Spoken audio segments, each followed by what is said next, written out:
कि विपक्ष का क्रेज बढ़ा नहीं, तो विपक्ष का तो एक फिक्स वोटर था, वही पिछले कई सालों से आ रहा है, वही इस बार भी आ रहा है। तो यानी विपक्ष के लिए कोई बदलाव नहीं है। मोदी जी का वोटर घट गया है, वो ये कह रहे हैं कि मोदी जी का वोटर नहीं आया, तो ये नुकसान मोदी जी को है, तो इनको कोई फायदा भी नहीं है।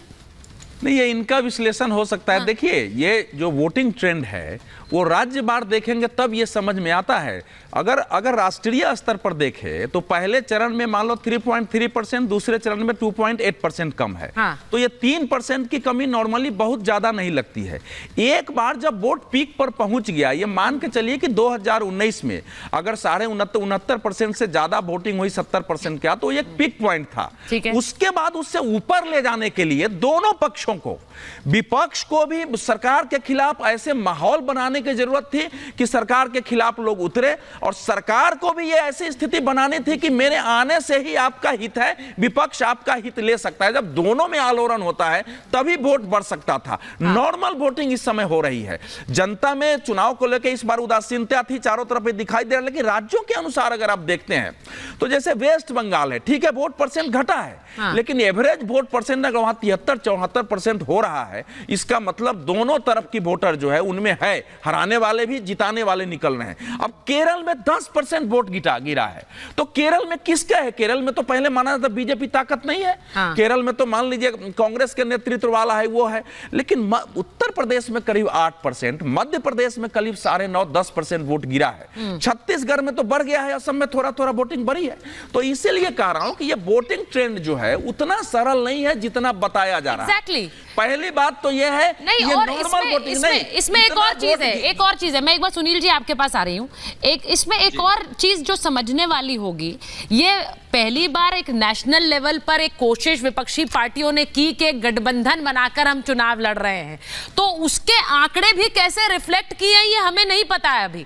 आपका गठबंधन भले ही कांग्रेस पार्टी के साथ एक बार पहले हुआ है विधानसभा चुनावों में, लेकिन मैं ये जानना चाह रही हूं कि ये जो एक गठबंधन के बाद वोटर ने क्या सोचा, क्या समाजवादी पार्टी का जो वोट है वो कांग्रेस को ट्रांसफर हो रहा है या दूसरी तरफ से हो पा रहा है, ये सब भी नेशनल लेवल पे पहली बार होगा।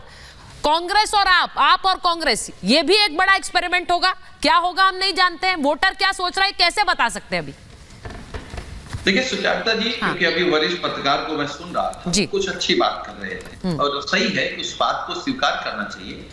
लेकिन मेरा अपना जो अनुभव है, मैं एक पार्टी का वर्कर हूं, तो मैं ये कह सकता हूं कि जो सरकारें जो बनती हैं वो जो जनरल वोट होता है, जो किसी भी पार्टी का नहीं होता है, वो तय करता है चुनाव के समय कि हमको भाई किसकी बात अच्छी लग रही, किसकी योजना अच्छी लग रही, किस पर भरोसा करें। जनरल सरकार जिताने वाला जो वोट होता है वो जनरल वोट होता है। जनरल वोट पे अगर हम बात करें, हम लोग तो की जमीन पे काम कर रहे हैं, अगर हम अपने आंकड़े बताएंगे तो आपको लगेगा हम अपने जैसा बात कर रहे हैं। नहीं, पर आप बताइए, मैं चाहूंगी सुनील जी आप बताएं। हम लोग बात करें, हाँ, क्योंकि इस कार्यक्रम में ये कहना कोई गलत बात नहीं होगा, और गलत होगा भी तो मैं संकोच नहीं करता हूं कि गांव देख करके, मोहल्ले देख करके बताया जा सकता है कि ये किस पार्टी का वोट है। कम से कम अभी तो उत्तर प्रदेश में ऐसे हालात हैं, इस बात को मैं स्वीकार कर रहा हूं। ठीक। तो हम लोगों ने देखा है कि जहां जो गांव मोहल्ले या जिनको हम व्यक्तिगत रूप से जानते हैं कि कौन भारतीय जनता पार्टी के लोग हैं, अभी भी हम लोग क्षेत्रों में काम कर रहे हैं। अभी मैं उन्नाव से लौट के आया हूं, तो मैं अभी 10-12 गांव में गया, तो हम लोग जनरली पूछते हैं कि ये बीजेपी में क्या कर रहे हैं, तो ज्यादातर लोगों ने कहा कि भैया है भाजपा में लेकिन एक्टिव नहीं है, अब की किसी से कुछ कह नहीं रहे। तो ये जो निराशा दिख रही है, उससे हम लोगों को ताकत मिलती। एक और जो जनरल वोट है, जनरल वोट कहां पे मिलता है? जनरल वोट किसान है, जनरल बेरोजगार नौजवान है, जनरल आदमी वो है जो महंगाई से परेशान है, तो उन लोगों के बीच जाते हैं। सुनील जी, आपका जो वोटर है, कोर वोटर, वो निकल रहा है वोट देने के लिए? समाजवादी पार्टी का वोटर निकल रहा है? 80-90% वोट निकल रहा है। नहीं, मैंने ये इसलिए पूछा क्योंकि आज अखिलेश जी ने कल मरियम आलम खान का जो एक वोट जिहाद की अपील थी, उस पर उन्होंने आज ये बोला कि ये वोटर घर से निकले वोट देने, इसलिए वो अपील कर रही थी।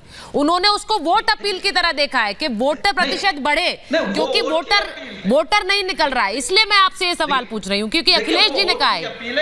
जब हमने कहा कि हमारा 80% निकल रहा है, लेकिन हमारी जिम्मेदारी यह है कि हमारा 100% वोटर निकल करके बूथ पर आए। तो 100% तो वो तो अपील करनी पड़ेगी ना। हम लोग भी तो गांव-गांव इसीलिए घूम रहे हैं।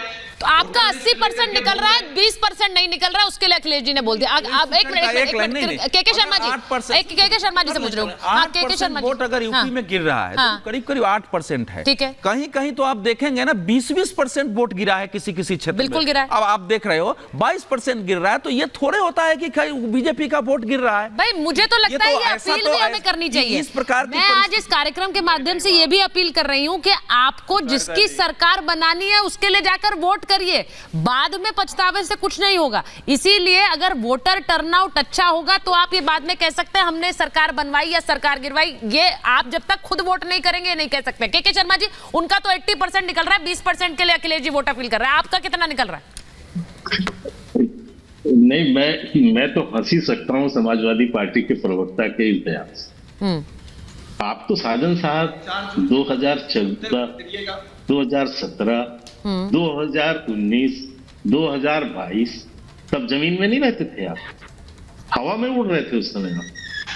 उस समय भी तो आप यही दावे बैठ के टीवी में करते थे। आज आपको समझ आई है, 4 चुनाव हो गए तो आपको समझ नहीं आया। आपके नेता 400 सीट जीतने की बात कर रहे थे विधानसभा, वो जमीन की बात कर रहे थे, हवा की बात कर रहे थे। आप कह रहे हैं कि गांव में हम घुस घुस के हमको पता चल जाता। अरे झूठ बोलना बंद कीजिए, थोड़ा सा सत्य को स्वीकारिए। धीरेन्द्र मुन्ना जी ने एक बात कही, 2 चरण के चुनाव हो गए सुचेता जी। हाँ। और ये गठबंधन, ये इसके यूपी के 2 छोरे, एक छोरे अखिलेश यादव जी हैं, एक छोरे राहुल जी। जानते, सिर्फ 2 चरण चुनाव के बाद एक संयुक्त रैली कर पाए हैं, एक रैली और एक प्रेस कॉन्फ्रेंस नोएडा में किया। अब कितने 2 चरण के चुनाव हो गए, तो आप समझ सकते हैं कि इनकी कितनी गंभीरता है इनके चुनाव को लेके। दूसरा, अभी इन्होंने बड़ा अच्छा ज्ञान दिया कि साहब जो वोट बैंक गिरा उससे जो है ये हार रहे हैं। मैं पूछना चाहता हूं, पहली चरण में कितनी सीटें थी जनाब आपकी? बीजेपी तो 47 सीट जीती 102 सीटों में। बाकी किनकी सीटें थी? बाकी सीटें तो आप लोग की थी, तो इसका मतलब आप हार गए। और यही यूपी में 8 सीटें थी, 8 सीटें में 3 सीट हमारे पास थी, 3 बीएसपी के पास थी, 2 सपा के पास, तो 5 विपक्षी के पास थी, 3 हमारे पास। ठीक है, तो यदि आपके ही आकलन में हम चले जाएं तो आप स्वयं इस बात को स्वीकार रहे हैं कि हमारी हार हो रही है। सच्चाई ये है कि अपनी सुविधा से तर्क मत गढ़िए, इस बात को स्वीकारिए और इस बात का जवाब दीजिएगा कि राहुल गांधी और अखिलेश यादव क्यों नहीं संयुक्त रैली कर पा रहे हैं। एक रैली जो आप लोगों ने किया वो कांग्रेस की सीट पर किया। अखिलेश यादव राहुल गांधी को मंच पे चढ़ने नहीं देना चाहते हैं, क्योंकि उन्हें पता है कि बचा खुचा भी खत्म हो जाने वाला है।